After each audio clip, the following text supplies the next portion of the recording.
Hi, fourth grade friends.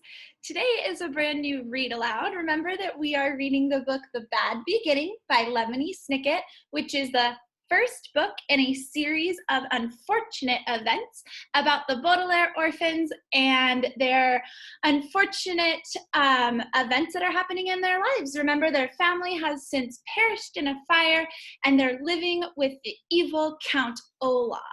Last time we left off with the Baudelaire orphans, Count Olaf had told them that they would be part of his play this Friday. So they rushed off over to Justice Strauss's house to check on some things from a book on, let me look here.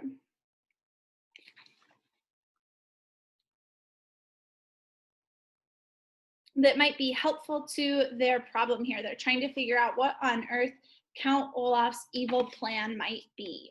So we are on chapter 7. That to me looks like it might be one of Count Olaf's friend's hands. Remember, he had 2 hooks instead of hands. Chapter 7. There are many, many types of books in the world, which makes good sense because there are many, many types of people. And everybody wants to read something different. For instance, people who hate stories in which terrible things happen to small children should put this book down immediately. But one type of book that practically no one likes to read is a book about the law. Books about the law are notorious for being very long, very dull, and very difficult to read. This is one reason many lawyers make heaps of money. The money is an incentive. The word incentive here means an offered reward to persuade you to do something you don't want to do. To read long, dull, and difficult books. The Baudelaire children had a slightly different incentive for reading these books, of course. Their incentive was not heaps of money, but preventing Count Olaf from doing something horrible to them in order to get heaps of money. But even with this incentive, getting through the law books in Justice Strauss's private library was a very, very, very hard task. Goodness, Justice Strauss said when she came into the library and saw what they were reading. She had let them in the house, but immediately went back into the backyard to do her gardening, leaving the Baudelaire orphans alone in her glorious library. I thought you were interested in mechanical engineering, animals in North America, and teeth. Are you sure you want to read those enormous law books? Even I don't like reading them, and I work in law. Yes, Violet lied. I find them very interesting, Justice Strauss. So do I, Klaus said. Violet and I are considering a career in law, so we are fascinated by these books. Well, Justice Strauss said, Sunny can't possibly be interested.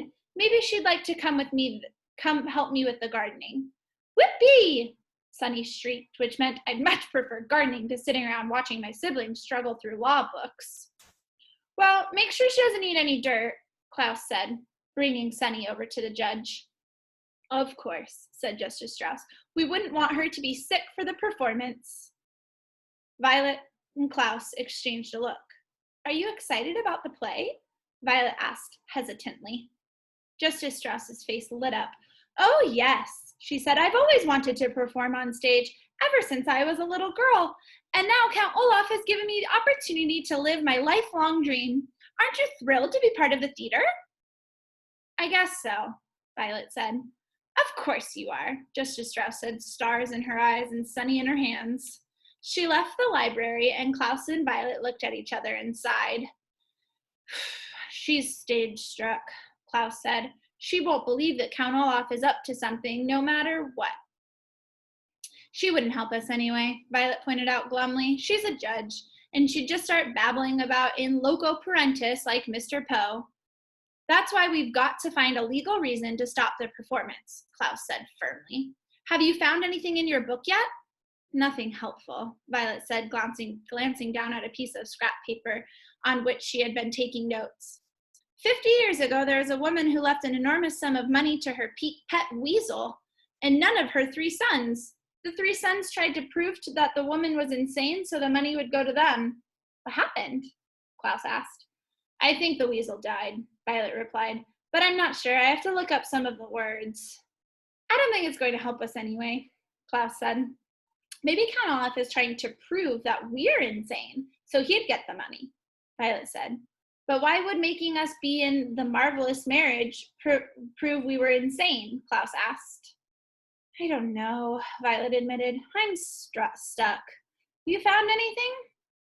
Around the time of your weasel, lady, Klaus said, flipping through the enormous book he had been reading, a group of actors put on a production of Shakespeare's Macbeth, and none of them wore any clothes. Violet blushed. You mean they were all naked on stage? Only briefly, Klaus said, smiling. The police came and shut down the production. I don't think that's very helpful either. It was just pretty interesting to read about. Violet sighed. Maybe Count Olaf isn't up to anything, she said. I'm not interested in performing in his play, but perhaps we're all worked up about nothing. Maybe Count Olaf really is just trying to welcome us into the family. How can you say that? Klaus cried. He struck me across the face. But there's no way he can get hold of our fortune just by putting us in a play, Violet said. My eyes are tired from reading those books, Klaus, and they aren't helping us. I'm going to go and help out Justice Strauss in the garden. Klaus watched his sister leave the library and felt a wave of hopelessness wash over him. The day of the performance was not far off, and he hadn't even figured out what Count Olaf was up to, let alone how to stop him. All his life, Klaus had believed that if you read enough books, you could solve any problem. But now he wasn't so sure. You there, a voice coming from the doorway startled Klaus out of his thoughts. Count Olaf sent me to look for you. You are to return to the house immediately. Klaus turned and saw one of the members of Count Olaf's theater troupe, the one with hooks for hands, standing in the doorway. What are you doing in this musty old room anyway? He asked in his croak of a voice, walking over to where Klaus was sitting. Narrowing his beady eyes, he read the title of one of the books. Inheritance Law and Its Implications, he said sharply. Why are you reading that? Why do you think I'm reading it? Klaus said. I'll tell you what I think. The man put one of his terrible hooks on Klaus's shoulder. I think you should never be allowed inside this library again, or at least until Friday. We don't want a little boy getting big ideas. Now where's your sister and that hideous baby? In the garden, Klaus said, shrugging the hook off his shoulder. Why don't you go and get them? The man leaned over until his face was just an inch from Klaus's. So close, the man's features flickered into a blur. Listen to me very carefully, little boy, he said, breathing out foul steam with every word. The only reason Count Olaf hasn't torn you limb from limb is that he hasn't gotten a hold of your money. He allows you to live while he works out his plans. But ask yourself this, you little bookworm. What reason will he have to keep you alive after he has your money? What do you think will happen to you then? Klaus felt an icy chill go through him as the horrible man spoke. He had never been so terrified in all his life. He found that his arms and legs were shaking uncontrollably, as if he were having some sort of fit. His mouth was making strange sounds like Sonny always did as he struggled to find something to say. Klaus heard himself choke out, When the time comes, the hook-handed man said smoothly, ignoring Klaus's noises, I believe Count Olaf just might leave you to me. So if I were you, I'd start acting a little nicer.